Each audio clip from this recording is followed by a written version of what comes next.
Hey everyone, this is Thomas from the Salt and Brine Picklers, and today I'm going over the Runout. This is made by a new company called Forge & Bond. They're a Utah-based company that makes all their paddles in-house, and all their sources and materials come from the US as well. I think their backstory is actually really cool, but I won't go too much into details of it. If you're interested, I'll put a link to their story down below in the descriptions. As much as I love pickleball has seemed to be quite a wasteful sport in terms of equipment usage. Paddles don't last very long, and oftentimes when they break, they just get tossed. Same for the pickleball balls. So in terms of something that I wanted to look for was something that would be a little more sustainable. Forge & Bond created something very interesting that caught my attention. They said that their paddle is 100% recyclable materials used, and even after use, they're 100% recyclable. I was very happy to hear that there's an environmentally friendly solution to pickleball paddles. However, I was a little skeptical because just because they're environmentally friendly doesn't mean that they'll play very well. However, in the end, I was actually very surprised with how they perform. In terms of performance, these played really well. I would say that there are more controllable and more stable versions of the paddle techs. If you like a very stiff and crisp feeling paddle, it does have some dwell time, but overall, if that's something you're looking for, these are definitely a good way to approach it. If you're someone that likes the paddle tech feel a lot, but you felt that there was a lot of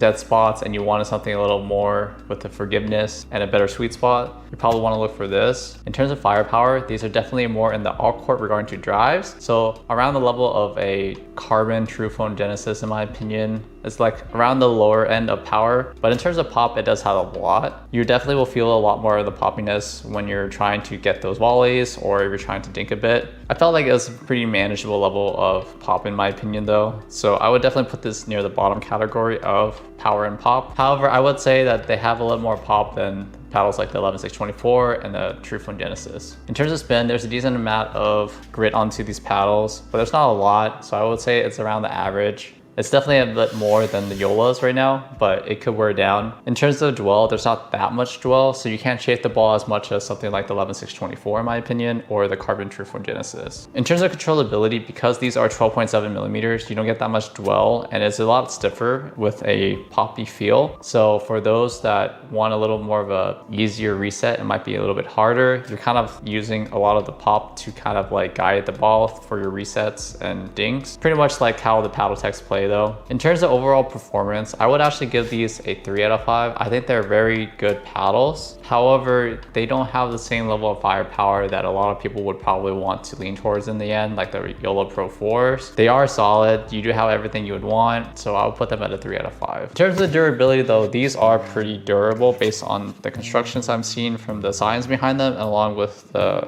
craftsmanship I'm seeing at the moment. A big focal point about these paddles is the handles. Personally for me, I wasn't able to tell too much of a difference between this and other paddles. But to me, as long as the handle is like comfortable for me, then I'm happy with it. As long as it doesn't have any sharp ridges like the Yolas, or for the boomstick, there's a really sharp ridge at the bottom too, which annoys me. So for these, I would say these are really good handles. I would note that these handles are definitely better than the Bantam series, as the Bantam series has a little bit of weak spot here. The paddle types have a more of a jarring feeling and a little bit of sharp feedback that I felt that the longer I play with those definitely hurt my hand and wrist. While these, on the other hand, they definitely have a lot of more stability and vibration dampening, where I felt that I wasn't getting the same sharp feedback or a very jarring feeling, but it was still very comfortable, and I did get that crisp feeling that I got from the paddle techs. These come with only a 6-month warranty, while the paddle techs do come with a limited lifetime warranty. However, I feel like these are still more durable than the paddle techs. The paddle techs also have issues with, in my experience, delamination and also the edge guard coming out loose. I don't think these will have an issue with edge guards, and I think that they're really well constructed based on the design.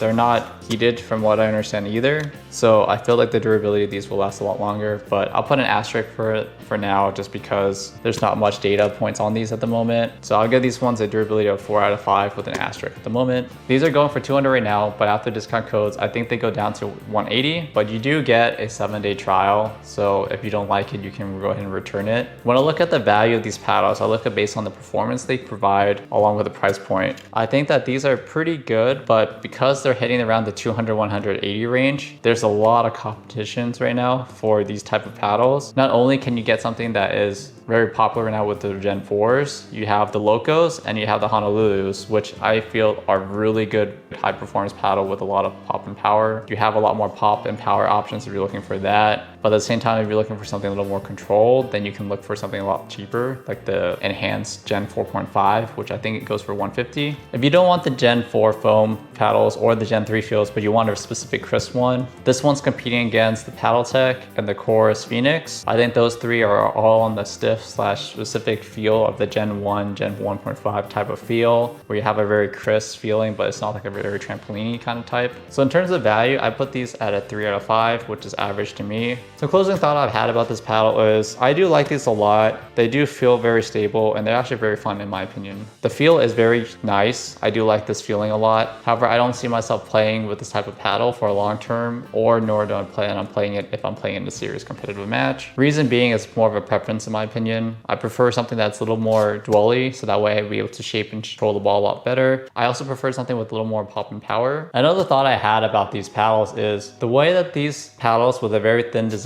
with a little pop and power, in my opinion, if I'm trying to look at a player with this type of mentality, I would want something that's pretty light. Even if it does have a little bit of a smaller sweet spot, I want something that has a nice whip and power to it because I'm looking for something very fast. I would rather give away some of that stability just for a higher risk, high reward type of play while having a lot of speed and explosiveness. So in my opinion, I think people that are wanting something like this kind of feel would prefer something like the Paddletech, which comes a lot lighter, and that way they can be able to customize it if they need to. Unfortunately for this one, you don't have a way to customize the weight. The Paddletech, you get to choose what kind of stock weights you would want and you can customize from there. This one starts out at 7.8 ounce and goes up to 8.2, but I wasn't able to choose the weight I would want. Maybe if this one started at 7.8 ounce, I could start with the lighter one and I can move it up from there. However, in terms of the Paddletech right now, I think that the performance and customization for it is a little bit better. Regardless, I still think that these are really solid paddles. If you value a very eco-friendly paddle, I would highly recommend these, as these are probably the only eco-friendly paddle I know, and also they play very, very well. Between this and the Paddletech is a 50-50. If you want something a lot more high power, high risk, high reward, you have the Paddletechs. But if you want something stable and you still want a specific field, you have this. A cheaper option, in my opinion, that would probably fulfill the similar need would be the Chorus Phoenix. I think Forge and Bond made something really unique here. I'm excited to see what they do in the future as well too. I think they have great engineers, and honestly, this paddle was really good for their first rendition.